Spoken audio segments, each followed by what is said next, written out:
Materi kita hari ini adalah bab 3, yaitu pengaruh kemajuan iptek terhadap Negara Kesatuan Republik Indonesia. Ilmu pengetahuan dan teknologi diartikan sebagai pengetahuan tentang suatu bidang yang tersusun secara bersistem tentang kepandaian manusia yang dapat diterapkan untuk menunjang dan memberi kenyamanan bagi kehidupan manusia. Sumber informasi yang dapat meningkatkan suatu pengetahuan, wawasan seseorang mengenai teknologi.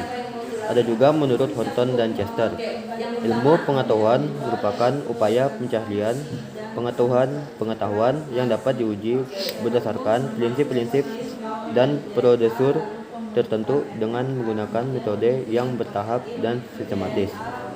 Dalam sejarah pemikiran modern di Eropa, ada beberapa aliran yang membentuk pengetahuan manusia, yaitu aliran rasionalis, empiris, dan gabungan keduanya. Menurut Denis Diderot 1713 sampai 1784, ia adalah seorang filsuf Prancis mengatakan bahwa teknologi adalah berbagai alat dan sistem yang bekerja sama untuk suatu tujuan yang sama. Teknologi selalu berjalan sesuai dengan ilmu pengetahuan, dan teknologi yang merupakan hasil dari pemanfaatan teori dan rumusan-rumusan ilmu pengetahuan dapat menjadi hal yang sangat berguna bagi kehidupan sehari-hari. Perkembangan teknologi di dunia sebelum abad ke-20 antara lain sebagai berikut. Yang pertama, sistem pertanian di Mesopotamia.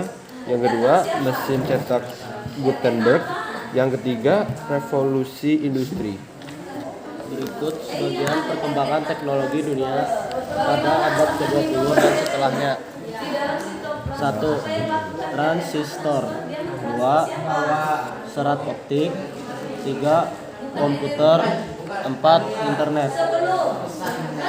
Perkembangan iptek di Indonesia sebelum abad 20 yaitu ada 3. Di bidang pertanian dibuatnya terasering. 2. Di kelautan dibuatnya perahu layar. Di bidang busana, Indonesia mengenal teknologi membatik serta menenun. Dilihat dari aspek politik, calon pejabat atau anggota dewan dapat menggunakan media sosial di internet untuk berkampanye dengan biaya relatif murah. Namun negatifnya, kemungkinan dapat terjadi perpecahan di masyarakat akibat fanatisme ketika mendukung atau satu calon atau kelompok dan menentang calon atau kelompok lawan.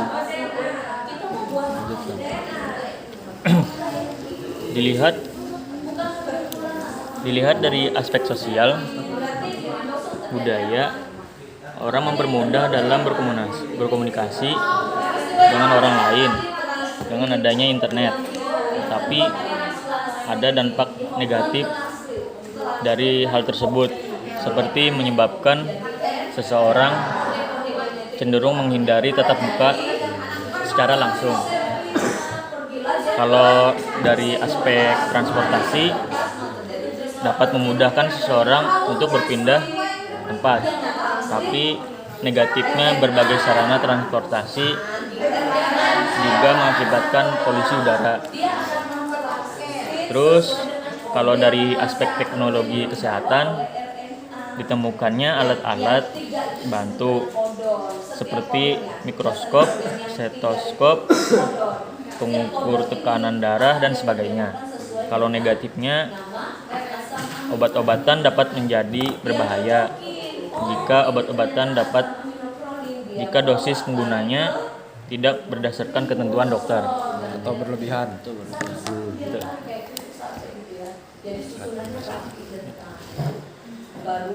Dilihat dari aspek teknologi kesehatan, ditemukannya alat-alat bantu kesehatan, alat-alat yang canggih, yang seperti dikatakan Idang tadi, ada penggunaannya dan pengembangannya. Iptek boleh merusak lingkungan hidup. Contohnya dari alat-alat ini ada dampaknya juga buat lingkungan sekitar. Jadi Contohnya penangkapan ikan menggunakan bahan peledak. Memang kelihatannya simpel, diledakkan langsung bisa ditangkap ikannya. Tapi itu tuh juga bisa merusak terumbu karang, bisa merusak biota-biota laut yang ada di dalam laut. Jadi kurang lebih itu contohnya. Jenis iptek yang dikembangkan sepatutnya berkaitan dengan hal-hal positif yang membantu warga dan negara Indonesia makin berkembang dan maju. Contohnya di bidang kesehatan lagi lah. Di bidang kesehatan ini berkembangnya teknologi, contohnya adanya laptop, komputer, handphone. Nah, di situ tuh di teknologi itu tuh lebih mudah. Sekarang dulu kan ujian pakai kertas, dibulatin. Nah, kalau zaman sekarang tuh bisa lewat online, lewat situs yang dibuat dari sekolah, terus tinggal dikerjakan, hasil akhirnya juga bisa langsung muncul. Jadi contohnya itulah kurang lebih. Bisa lebih mudah juga, lebih simpel. Gak ini apa namanya, gak buang-buang kertas lagi. Selanjutnya, Sikap selektif yang berpegangan pada Pancasila dapat menjadi ciri khas bangsa Indonesia dari bangsa-bangsa lain di dunia, termasuk yang terkait dengan kemajuan iptek. Sikap selektif berdasarkan sila pertama mengarah bahwa setiap perkembangan iptek semata-mata karena karunia dari Tuhan Yang Maha Esa. Maka setiap perkembangan iptek harus dipergunakan sejalannya perintahnya. Sikap selektif berdasarkan sila kedua dituliskan bahwa penggunaan iptek demi kesejahteraan seluruh bangsa Indonesia. Hal itu dah dengan adanya iptek ini sangat berpengaruh kepada seluruh bangsa Indonesia. Lanjut penjelasannya, lanjut. selanjutnya dari Kevin. Sikap selektif dalam menghadapi berbagai pengaruh kemajuan iptek. Sikap selektif berdasarkan sila ketiga yaitu mengajak kita untuk menggunakan asli iptek untuk menjadi persatuan di Indonesia. Sikap selektif dalam menghadapi berbagai pengaruhan kemajuan iptek.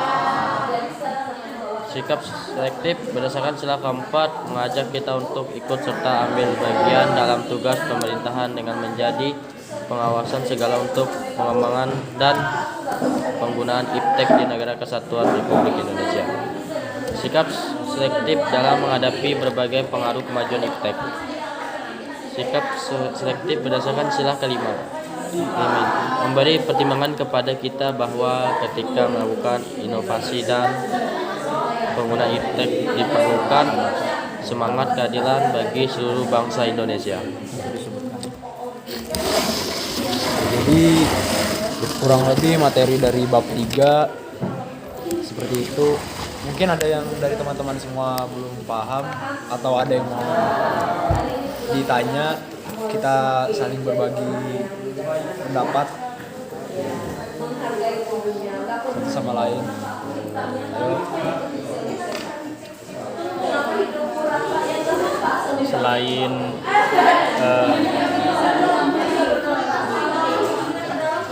Selain yang disebutkan oleh kalian semua tadi, ada dampak positif selain yang disebutkan, seperti yang kesehatan atau pendidikan atau pemerintah. Ya.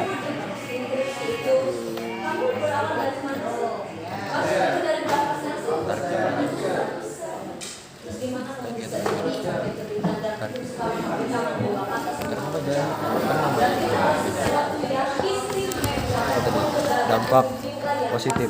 Ya, dampak positif selain yang disebutkan oleh ya yang kita diskusikan ini. Dampak positif perkembangan iptek. Ya, di bidang kesehatan boleh. Pendidikan Bisa juga pendidikan atau pemerintah.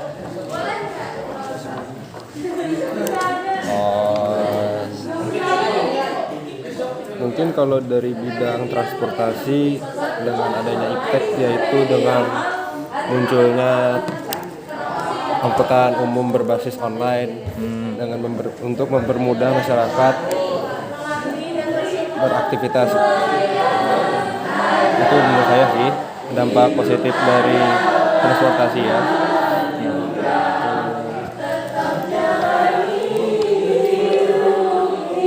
Ada lagi mungkin yang mau Ada lagi nambah? yang mau nambah?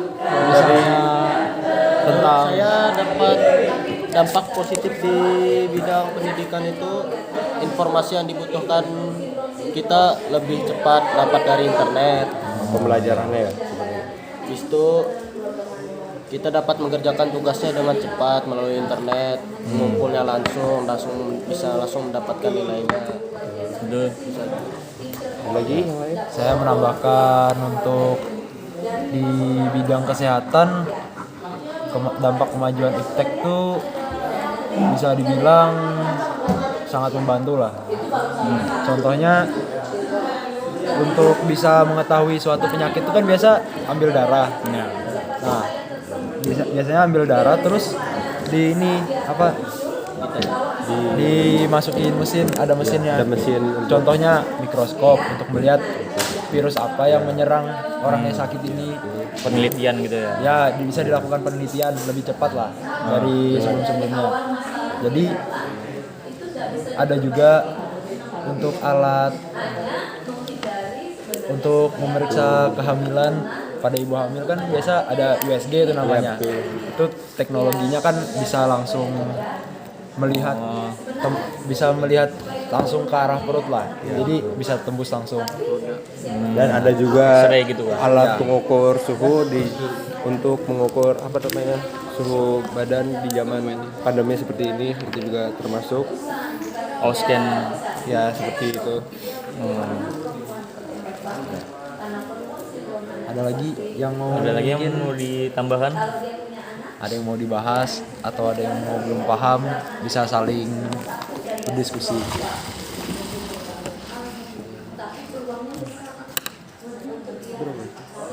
Kalau nggak ada, bisa kita akhiri diskusinya untuk bab 3 ini. Bisa.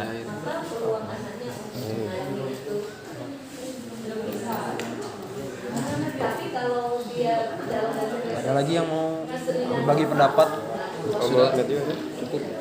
Udah. Pasti kalau ada positif, pasti ada dampak negatifnya kan. Oh ya.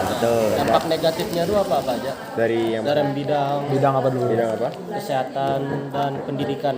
Kalau di bidang pendidikan, saya akan mengambil siswa yang belajar, terusnya harus belajar, tetapi mereka malah main game.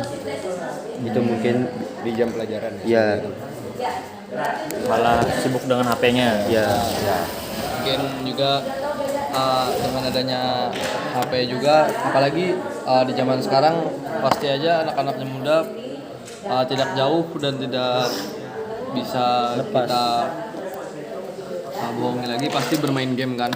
Ya. Otomatis pasti banyak anak-anak muda atau anak-anak sekolahan, murid-murid seperti kita ini anak muda begadang. Oh ya, betul. Banyak contohnya. Bergadang. Maka dari itu ketika di sekolah akan merasakan ngantuk, Ngantuk, terus tidur. badan tidak lemas. Maka dari itu mungkin ada penurunan Belajar. apa namanya Penurunan semangat belajar. semangat belajar. Ya. Kalau dari bidang kesehatan mungkin sedikit menambahkan dampak negatifnya dari penggunaan alat-alat itu tuh kadang juga bisa tidak akurat. Jadi misalnya virusnya ini terdeteksi, tapi bisa jadi itu tuh bukan dari dari alatnya, mungkin karena dari luar kan kotor loh. Oh ya. Bisa. Terus penggunaan alat-alat, contohnya gimana lah, alat-alat yang bisa berdampak negatif. Mungkin agak nggak ramah lingkungan juga pemakaiannya kalau nggak sesuai dengan prosedur dari dokternya. Ya. Mungkin itu aja Bang. Ada lagi yang mau bertanya atau menambahkan dari materi bab 3? Jawab dulu nomor 1, 2, dan 3. Yang ketiga itu sel kanker itu seperti apa? Kalau nggak ada lagi yang mau bertanya dari masing-masing teman-teman semua bisa kita kiri pembahasan dari bab 3